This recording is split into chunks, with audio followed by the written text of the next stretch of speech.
چې د دې دا کس په بکس کې او په جب کې ونه ګرځوم زما باندې هغه ورځ نه پاس کېږي. ورځ په ورځ بچي خواشي زه خو په خپله خوار یم. وروڼه مې په کراچۍ کې د مور عکس کې څوک دی؟ دا مې ورور دی. ورور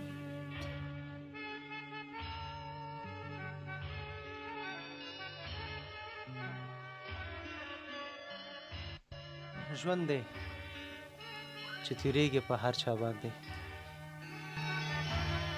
که په چا شپه وي سبا به شي او که په چا سبا وي نو شپه به پرې راشي. خو غربت خلک تر دې اندازه مجبوره کړي دي چې ځان وژنه وکړي. یو خو غربت شي، بیا تر څنګ یې داسې یو ظلم وشي چې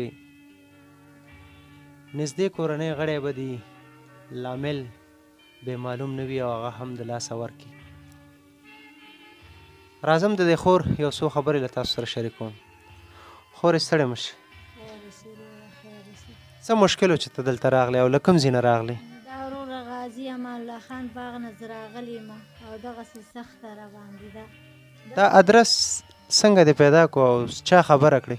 دا وروره په یو ورځ په یو ټي وي کې لګې خبرې دې کولې او دا ما واورېدلې. ما دغه ورور به دار ځای نه کېږي زه به یې پیدا کوم او توکل په خدای راغلم چې ما او دغه زوی مې د شپږو کاله وشو چې سای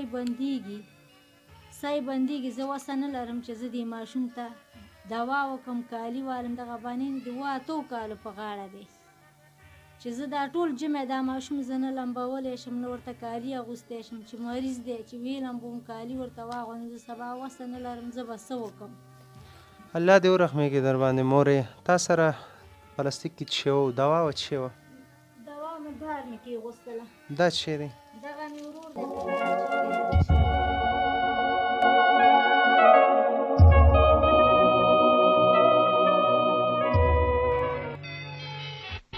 کور نه یې بوولی دی د 11-15 ورځې ژوندی و او هلته پولیسو ایستلی دی. دغه ورور چې په کراچۍ کې شهید کړی دی د پولیسو لخوا. نو بدبختي ده چې کله غربت در باندې راغلی وي نو د هرې لورې بیا داسې دی نصیب دروازه ټک ټکوي. نو ښه خورې نور څه ستونزې لرې؟ نور څه مشکل لرې؟ بس وروره همدغه ماشوم دی خپه یې خوږه ده وسه نه لرم چې زه دې ته دوا وکړم درمن یې وکړم نه لوسولی شي.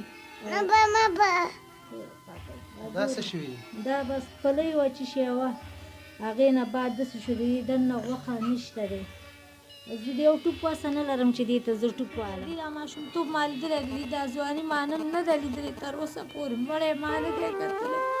زه چې د دې دا کس په بکس کې او په جب کې ونه ګرځوم زما باندې هغه ورځ نه پاس کېږي. ورځ په ورځ بچي خواشي زه خو په خپله خورې بس دا عکس ستا غم به نور هم تازه کوي. دا عکس نور هغه که یو ځای کې کښېږده ځان سره مه ګرځوه چې تر څو ته نور هم ضعیفه کېږي او دغه ماشومانو به ساتنه څوک کوي. نو ګرانو اورېدونکو تاسو خپله د مور دغه حالات هم ولیدو د دې د درد ډک خبرې تاسو واورېدې ورته. خو له تاسو مو دا غوښتنه دا ویډیو شیر کړئ تر نورو ملګرو ورسوئ چې تر څو دغه کورنۍ لاسنیوی وشي او دې ته موږ مرسته پیدا کړو.